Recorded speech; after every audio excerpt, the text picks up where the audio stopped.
MBA, MA, and LPC intern supervised by Ken Johnson, Ph.D.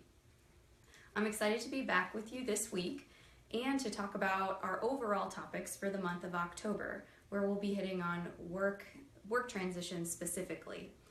And on today's Ask a Therapist episode, the common counseling challenge that we're tackling is I'm ready for, or I believe I need to change my brand. I don't think it's working for me. What should I do? So that's actually today's topic, and I'm excited to introduce it to you.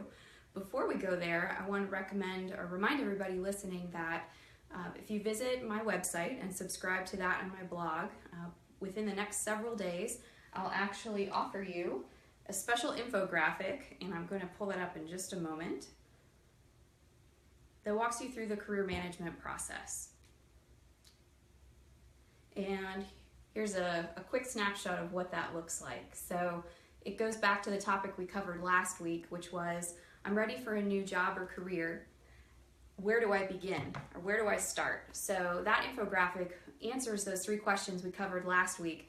Who am I, where am I going, and how will I get there? And provide some related resources to help facilitate that process. So definitely, again, encourage you to visit my website, joyschwartz.com, and subscribe to my blog so that you can obtain that infographic, and so I can send it to you in the next couple days. For those of you just joining, this is Ask a Therapist with your host, Joy Schwartz, MBA, MA, and LPC intern supervised by Ken Johnson, Ph.D. As a refresher, in the month of October, we're covering career transitions. And each week on Ask a Therapist, I'll cover a common counseling challenge that people have experienced in my own work experience.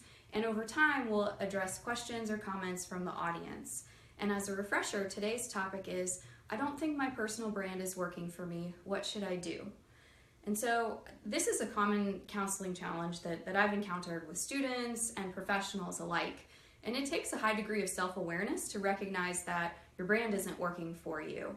And by brand, I mean your reputation and the sorts of things that come to mind when your name comes to mind about related to your personality, your behaviors, your tone and approach, your communication style. And today we're going to keep things really high level by focusing on three questions you should ask yourself to decide if you really do want to go down the path of changing your brand, and then 3 steps you might want to take to make that sort of adaptation or to change your brand or reputation.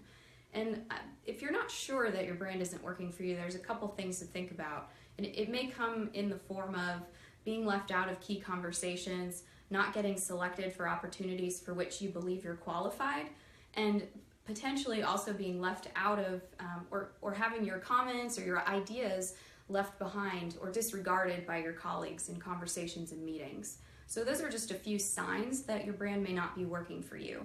And I mentioned that there's 3 questions we want to ask and 3 steps we want to take. So let me cover those in brief, and then we'll get into the details of them. So the 3 questions you might want to ask yourself in terms of, is your brand working for me, is can I actually change my brand? The second is, do I want to make the effort to do so? And the third question is, do I have to? And then if you decide the answer is yes after those questions, after answering all 3, then there are 3 steps you might want to take. The first is understanding what the organization expects of you. The second is soliciting feedback from people you trust in your organization. And third is identifying a few areas that you might want to focus on. So that's what we're going to tackle today. And for those of you just joining us, this is Joy Schwartz with Ask a Therapist. And our common counseling challenge today is, I don't think my personal brand is working for me. What should I do? So now let's get back to those first 3 questions that you might want to answer if you don't think your brand is working for you. So the first question is can you change the brand? And this is really about how ingrained your brand or reputation is in the minds of your colleagues in your organization. And I like to use the analogy of concrete. When it's being poured, you often don't have a lot of time to change its shape or direction. And it forms, and when it forms, it's hard. And it's difficult to break it up without something like a jackhammer.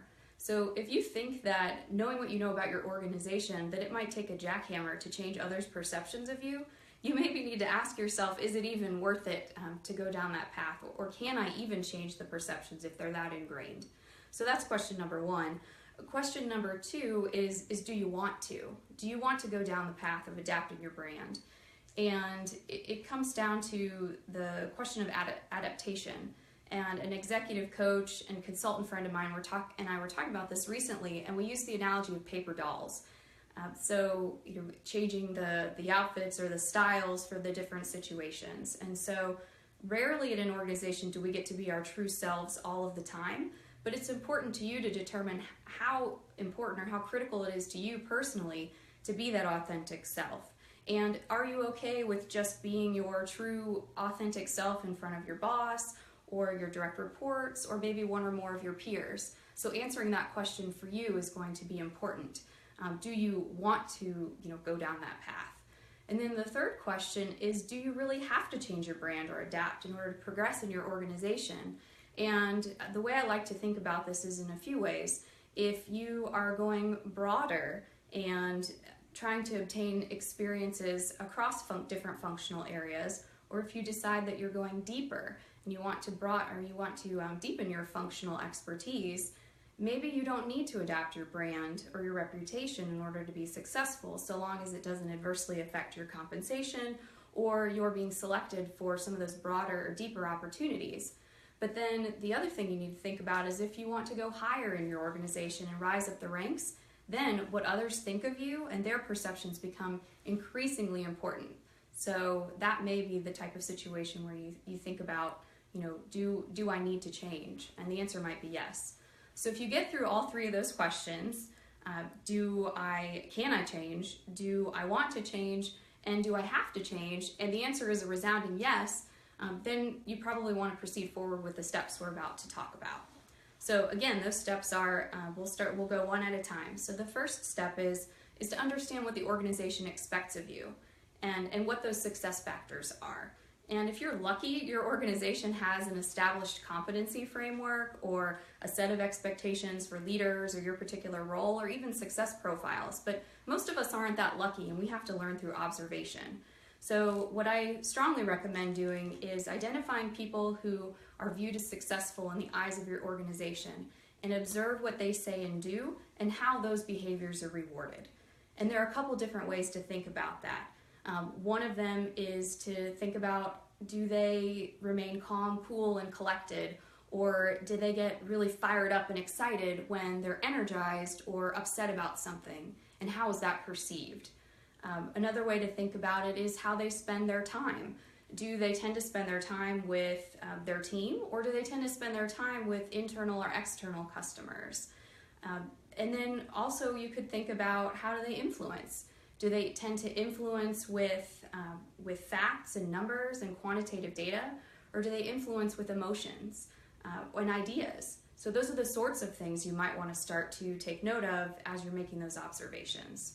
So again, that first step is really about observing others who are viewed as successful in your organization and understanding what they say and do, and are those the sorts of behaviors that you want to embody?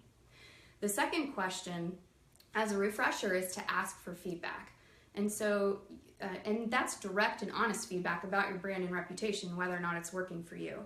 And your boss may not be the best source. Just like in parenting, we don't have all the answers, and our boss doesn't either. And your boss may be great in other ways, but maybe not so great in the feedback department. So who else can you go seek out? Who else has been successful, who embodies those behaviors and those that get rewarded in your organization? And identify yourself a couple of potential mini mentors. And don't be discouraged if you strike out a couple times after you seek those individuals out and you find, they're not really giving me the feedback I think I need. And it's not as directive or not as constructive. And remember that you selected them for a reason, and they're probably viewed as successful leaders or employees for some other reason. And there's unquestionably something you can learn from them. So if you're lucky, maybe you learn something from your boss. You might learn something from a few of those other trusted colleagues who can give you feedback. And either way, regardless of where you end up after those two sources, I would still recommend trying to seek out some additional feedback from a trusted direct report or peer who might be able to tell you what the organization isn't telling you. So again, that's step number 2, which is seeking out feedback to understand your brand or reputation. Step number 3 is identifying 1 or 2 areas to focus on where you can really make some impact. So hopefully coming out of those earlier conversations, you've got a few ideas for some things you might want to change or adapt about your approach, your style, about how you influence others. Hopefully you're gleaning some ideas. And you may have a whole list of ideas, but what's important is to identify 1 or 2 areas where you can really make an impact. If you focus on too many, then your impact won't be clear and observable to others. And on a related note, it's important to remember kind of cognitively to yourself that behavior change takes time. And it's going to take a while before people observe what you're doing. And you need to be patient and you need to wait it out. And if over a 3 or 6 month period or even longer, your colleagues aren't noticing those small behavior changes you're starting to make, then maybe they are lacking in the observation department. That's something to keep in mind. And on a related note, if you get through steps 1 and 2 and through most of step 3, which is again soliciting or incorporating that feedback, and you don't feel like you're getting what you need from your colleagues, I would strongly encourage you to reach out to or identify an internal external coach who can help you. Many of us have tools and resources that we apply to coach others and to help them facilitate self-awareness as well as behavior change. So there are resources out there to help you for sure. So if you get through all of those steps, so the first 3 questions, do I have to change, or can I change? Do I have to change? Do I want to change? And those 3 steps, which are understand what the organization expects of you, ask for feedback, and then identify 1 to 2 areas you want to focus on to really make an impact.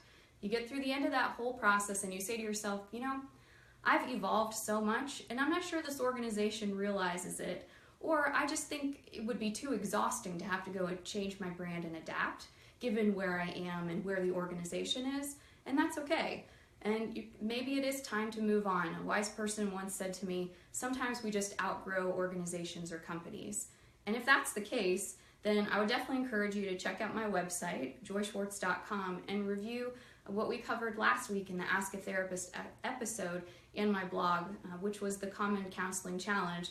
I'm ready to make a career transition. Where do I start? So thanks so much for joining us on this week's episode of Ask a Therapist. I hope you found it helpful. And again, encourage you to subscribe to my website and blog so I can send you that really cool infographic to help you and others with career transitions. And make sure you join us next week on Ask a Therapist every Sunday at 2 o'clock p.m. Central Time. Thanks and have a great week.